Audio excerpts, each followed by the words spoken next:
देवबंद से ढाका तक बांग्लादेश कैसे बना देवबंदी मदरसों का सबसे बड़ा केंद्र। देवबंद उत्तर प्रदेश का एक छोटा सा शहर, लेकिन इसी शहर से शुरू हुआ एक ऐसा धार्मिक शिक्षा आंदोलन जिसका असर आज पूरे दक्षिण एशिया में दिखाई देता है। दिलचस्प बात यह है कि जिस देवबंदी परंपरा की शुरुआत भारत में हुई, उसका सबसे बड़ा केंद्र अब भारत नहीं बल्कि बांग्लादेश बन चुका है। आज बांग्लादेश में देवबंदी या कौमी मदरसों की संख्या भारत और पाकिस्तान दोनों से ज्यादा है, जबकि दोनों देशों से बांग्लादेश छोटा है। सवाल है, ऐसा कैसे हुआ? आखिर बांग्लादेश में इतने बड़े पैमाने पर मदरसे कैसे खुल गए और इसका वहां की शिक्षा व्यवस्था और रोजगार पर क्या असर पड़ रहा है? आइए समझते हैं। 1857 के विद्रोह के बाद भारतीय मुस्लिम समाज में धार्मिक शिक्षा को संगठित करने के मकसद से 1866 में उत्तर प्रदेश के देवबंद में दारुल उलूम देवबंद की स्थापना की गई। समय के साथ यही संस्थान देवबंदी विचारधारा का केंद्र बना और इसकी शाखाएं पूरे भारतीय उपमहाद्वीप में फैलने लगी। 1947 में भारत के विभाजन के बाद भारत, पाकिस्तान और बाद में बने बांग्लादेश में इस परंपरा का विकास अलग अलग परिस्थितियों में हुआ। आज तस्वीर पूरी तरह बदल चुकी है। हालिया आंकड़ों के मुताबिक दुनिया के देवबंदी या कौमी मदरसों में पढ़ने वाले लगभग 60% छात्र अकेले बांग्लादेश में हैं। वहां रजिस्टर्ड देवबंदी मदरसों की संख्या करीब 32,700 बताई जाती है।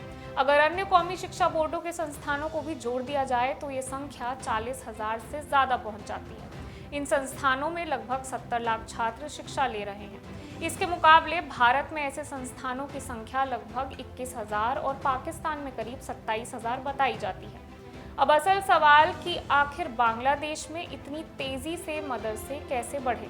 इसके पीछे कई कारण बताए जाते हैं। सबसे पहला कारण है कम लागत। अधिकांश कौमी मदरसों में शिक्षा या तो पूरी तरह मुफ्त होती है या बहुत कम खर्च में उपलब्ध होती है। इसलिए आर्थिक रूप से कमजोर परिवार बड़ी संख्या में अपने बच्चों को यहाँ भेजते हैं।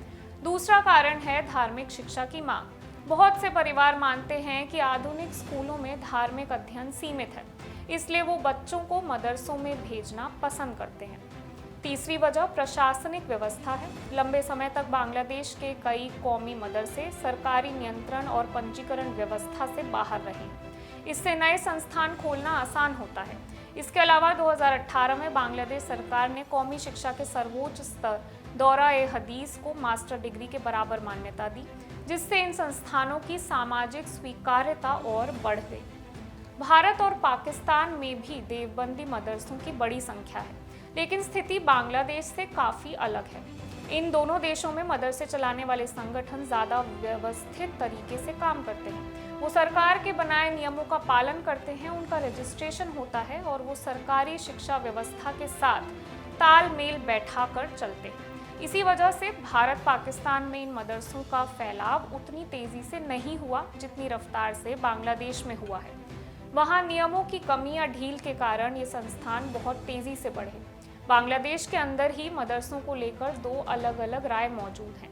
पहला पक्ष कहता है कि कौमी मदरसे इस्लामी परंपरा और धार्मिक शिक्षा को सुरक्षित रखने का महत्वपूर्ण माध्यम है। वहीं दूसरा पक्ष मानता है कि इन संस्थानों में अधिक सरकारी निगरानी, नियंत्रण और आधुनिक विषयों को शामिल किया जाना चाहिए, ताकि छात्रों को मुख्य धारा की शिक्षा और रोजगार के बेहतर अवसर मिल सके। एक रिसर्च के मुताबिक कौमी मदरसों से पढ़ाई पूरी करने वाले छात्रों में से सिर्फ 2% ही सरकारी या निजी क्षेत्र की नौकरियों तक पहुंच पाते हैं।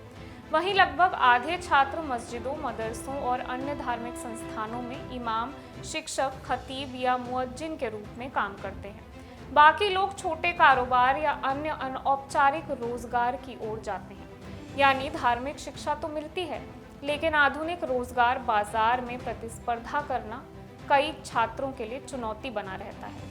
कुल मिलाकर देवबंद से शुरू हुई एक धार्मिक शिक्षा परंपरा आज बांग्लादेश में अपने सबसे बड़े विस्तार तक पहुंच चुकी है। लेकिन इसके साथ एक बड़ी बहस भी जुड़ी है। क्या धार्मिक शिक्षा को आधुनिक शिक्षा के साथ जोड़ना समय की जरूरत है या फिर दोनों व्यवस्थाओं को अलग अलग ही चलना चाहिए? आपकी क्या राय है इस पर? क्या धार्मिक शिक्षा के साथ आधुनिक कौशल और रोजगार आधारित पढ़ाई भी अनिवार्य होनी चाहिए?